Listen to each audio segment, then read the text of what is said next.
Value zone hyper mart Nandamuri Balakrishna గారిచే November 28న నాచారంలో గొప్ప ప్రారంభం. నమస్తే, వెల్కమ్ టు సుమన్ టీవీ. నేను మీ సుమన్ టీవీ ఉషా.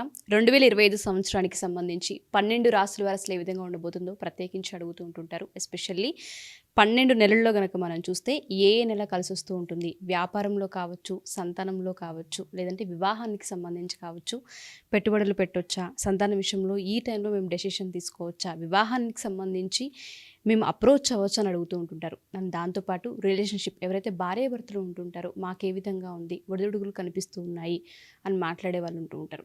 సో సంవత్సరాంతం ఏ విధంగా ఉండబోతుంది, ఏ విషయాలలో జాగ్రత్తలు వహించాలి, పెట్టుబడులు ఏ నెలలో పెడితే కలిసి వచ్చే అంశాలు ఉన్నాయి అన్న విషయాలపైన మనతో పాటు జంధ్యాల లతా గారు ఉన్నారు. ఆవిడని అడిగి తెలుసుకుందాం. నమస్తే లతా గారు. నమస్తే అమ్మా. 2025 ప్రతి ఒక్కళ్ళు నూతన సంవత్సరం వస్తుంది అనగానే చాలా వాటిపైన ఇన్వెస్ట్మెంట్ పెడుతూ ఉంటుంటారు. దాని తర్వాత కొత్త కొత్త కార్యక్రమాలు చేయడానికి పూనుకుంటూ ఉంటుంటారు. పెళ్ళిళ్ళు కావచ్చు, లేదు అంటే సంతానానికి సంబంధించి ప్లానింగ్స్ కావచ్చు, జాబ్ మారే విషయాలు కావచ్చు, కొత్త సంవత్సరానికి ఎప్పటికప్పుడు కొత్తగా ప్లానింగ్స్ ఉంటూ ఉంటాయి. సో రాసుల రీత్యా మనం చూసుకుంటే వాళ్ళకి ఈ సంవత్సరాంతం అసలు ఏ విధంగా ఉండబోతుంది, ఎస్పెషల్లీ మేషరాశి వారి కనుక మనం చూసుకుంటే ప్రత్యేకించి ఈ రాశి వారు ఏ ఏ విషయాల్లో జాగ్రత్తలు వహించాలి, మాసాల వారీగా కనుక మనం చూస్తే ఏ ఏ మాసంలో పొరపాటును కూడా ఈ పని చేయకూడదు అన్నవేమైనా ఉన్నాయా? బేసిక్గా మనకి ఎప్పుడైనా సరే ఇలాగా ఫలితాలు చెప్పుకుంటున్నప్పుడు మనం ఎప్పుడు కూడా ఉగాది నుంచి ఉగాది చూసుకుంటాం. కానీ మీరు అన్నట్టుగా ఏంటంటే కొత్త కొత్త డెసిషన్స్ తీసుకోవడానికి, లేకపోతే కొత్త పనులు చేయడానికి చాలామంది కూడా new year to new year చేసుకుంటూ ఉంటారు. కాబట్టి మనం న్యూ ఇయర్ ఫలితాలు చెప్పుకుందాం. మనం ఉగాది ఫలితాల గురించి వెళ్ళడం లేదు. బేసిక్గా ఇక్కడ మనం కనుక చూసుకుంటే సంవత్సరం అంతా కూడా అంటే జనవరి 2025 నుంచి మళ్ళీ జనవరి 2026 వరకు మేషరాశి వారి ఫలితాలను గమనిద్దాం. ఎప్పుడు కూడా న్యూ ఇయర్ రాగానే ఆలోచన చేసేది ఏంటి అని అంటే పోయిన సంవత్సరం కంటే కూడా ఈ సంవత్సరం ఆర్థికంగా మాకు ఏ విధంగా ఉండబోతోంది. చాలామంది మన ఇదే ప్రశ్న అడుగుతూ ఉంటారు. ఆర్థికంగా చాలా వరకు వీరికి అనుకూలత ఉంటుంది. అంటే వాళ్ళు 2024లో చేసిన పనులకి వాళ్ళకి రిజల్ట్స్ అనేవి వస్తూ ఉంటాయి అన్నమాట. అయితే ఒక విషయం ఏంటంటే గ్రహాలు కూడా మారుతూ ఉంటాయి కదా. ఈ సంవత్సరంలో మనకి చాలా గ్రహాలు మారుతున్నాయి. సో మారినప్పుడల్లా కూడా వాటి ఇంపాక్ట్ అనేది ప్రతి రాశి మీద చూపిస్తున్నట్టుగానే మేషరాశి వారి మీద కూడా చూపిస్తూ ఉంటుంది. అందుకని ఏంటంటే ఆర్థికంగా వీరికి అనుకూలత ఉంటుందా అంటే చాలా చక్కగా వీళ్ళకి అనుకూలత ఉంటుంది.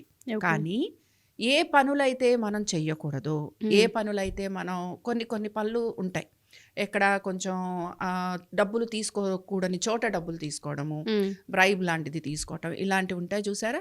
ఇలాంటి వాటి జోలికి మాత్రం వీళ్ళు వెళ్ళకూడదు మేషరాశి వాళ్ళు. అయితే మీరు ఇందాక క్వశ్చన్ అడిగారు, ఏ మాసాలలో వీళ్ళకి బాగుంటుంది అని.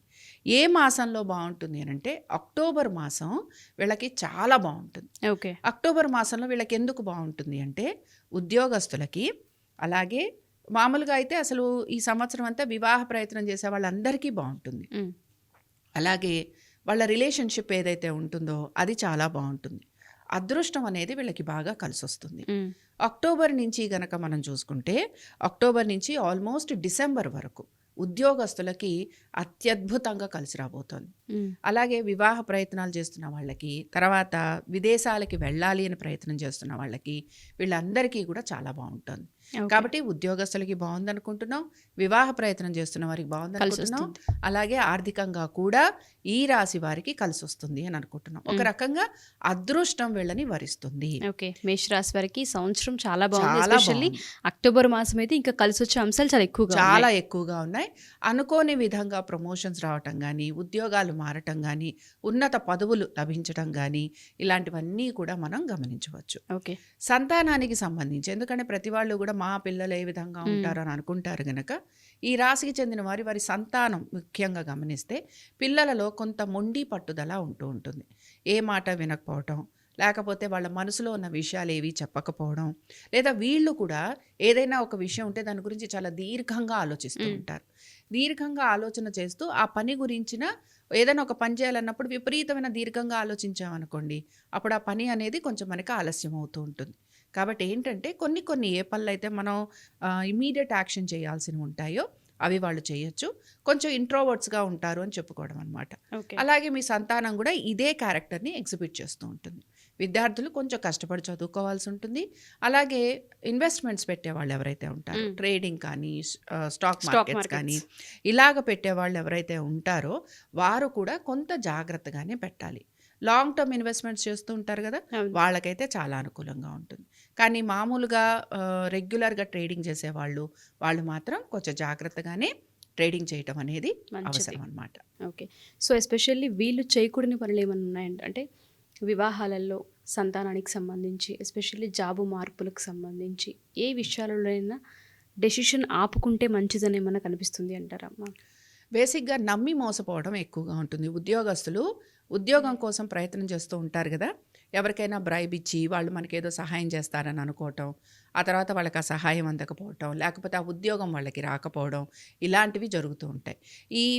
ఈ సంవత్సరం అంతా కూడా ఉద్యోగం అనేది ఒక ప్రైమరీ ఫోకస్గా ఉంటూ ఉంటుంది. అది ఆడవారికైనా సరే, మగవారికైనా సరే.